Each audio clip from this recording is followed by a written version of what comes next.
Ве поздравувам, јас сум Маријан Костовски, наставник по македонски јазик.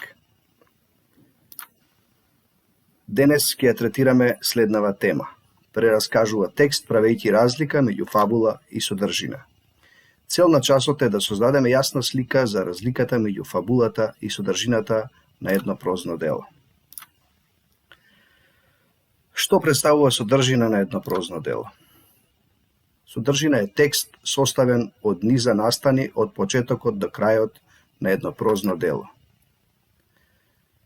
Под содржина на текст се подразбира сето она што авторот го сместил во своето дело, сите настани, описи, ликови, и тоа по одреден редослед и на одреден начин.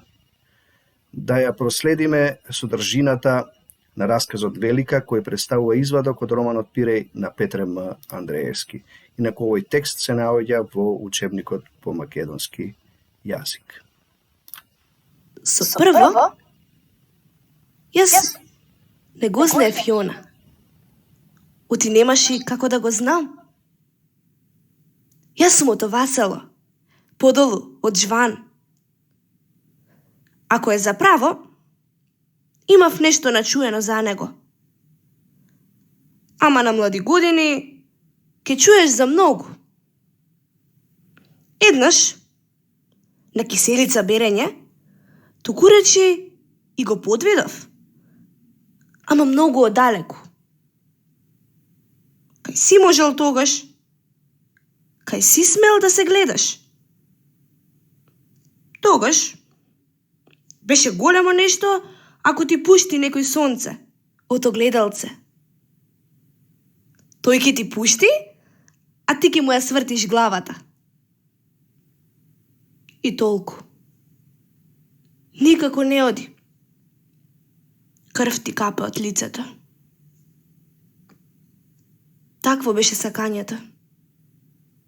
Можеш да го видиш, ако украдеш некоја минута кога тој не те гледа.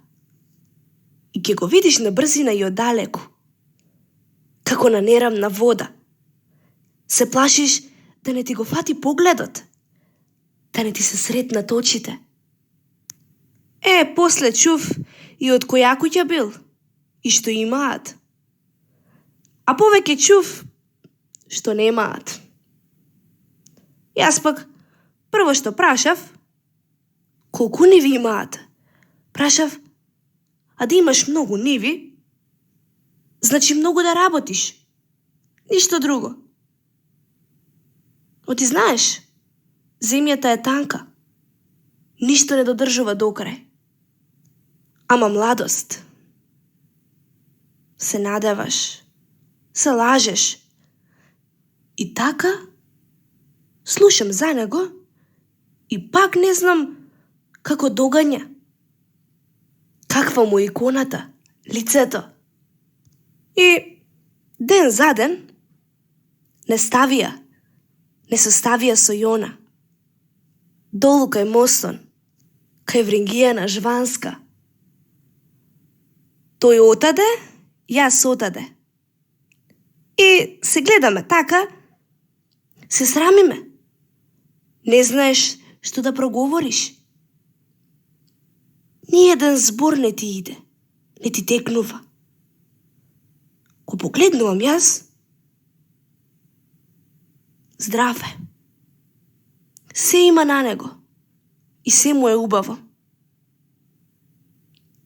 Очите сиви, големи, му играат, ке ме голтнат. Капата ја носи настрана. Косата му е констенлива и му се подава малку од под капата на десната страна. Мислиш страк од босилек да ставил на увото? Ушите му се обтегнати и на долниот крај зафатени без јаготка. Зошто ќе му се јаготки на Машко, кога Машко не носи обетки? И го гледам така во лицето, па во џамаданот, па пак во лицето. На брадата има дупче. И брадата му е малку подрамнета, подсечена. Ама ништо. Се убаво му стои, па дури и дупчето на брадата. Кога ќе се насмее, мислиш, од две усти се смее. Се му е убаво. А на убавото, сами очите ти бегаат. Туку так ќе ти направи и нема мрдање. На убавото нема лага. И забите, и тие му се наредени копченица. И целата уста? Бре, зошто да кријам? Па целата му уста му е некако како изворче, полно со белуатраци.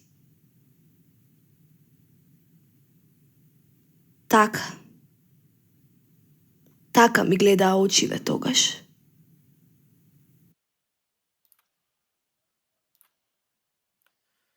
Како ја видовме содржината на текстот, сега ќе се подсетиме што представува фабула. Фабула е низа од настани, односно со неа се представува содржината на делото во кратки црти.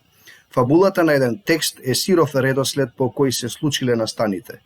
Таа е подредување на дејството во причинско-последичен однос. Инаку, како би изгледала фабулата на расказот Велика? Велика скришум и срамежливо го наблюдува Јон оддалеку. Понатаму, девојката се интересира за домашниот амбиент во кој живее нејзиниот потенцијален свршеник. Непосредна средба меѓу Велика и Јон, по која таа одблизу ги регистрира неговите физички карактеристики. Што разбравме од расказот Велика? Тема, опис на првото среќавање меѓу Велика и Јон. Локализација село Жван, Западна Македонија. Идеја, представување на средбите на влюбените во периодот меѓу двете светски војни во Македонија. Раскажувачот ги раскажува настаните во прво лице.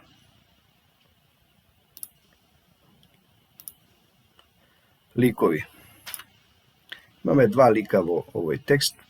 Прво ќе ја споменеме Велика. Велика е срамежлива девојка која раскажува како го доживува својот иден сопруг, оценувајќи ги неговите физички белези како погодни за неа. Се однесува така како што налагаат општествените односи во кои жената мора да биде срамежлива и ненаметлива. Вториот лик во текстот е Јон.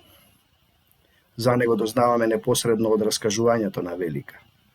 Јон има големи сиви очи, костенлива коса, на брадата има дупче, а забите му се како белутраци. Срамежлив е и има јасна намера да ја земе Велика за жена. Живее во сиромашно семејство кое поседува неплодно земјиште. И за домашна работа определија фабулата на еден извадок од лектирата Девојките на Марко на Оливера Николова, што сам, односно сама, ќе го издвоиш. Значи, направете фабуларен редослед на настаните што се случуваат во тој извадок што ќе го определите и запишете го тоа. И втората задача, пронајди ги, изговори ги правилно и запиши ги во тетрадка акцентските целости од извадокот Велика. Ви благодарам за вниманието.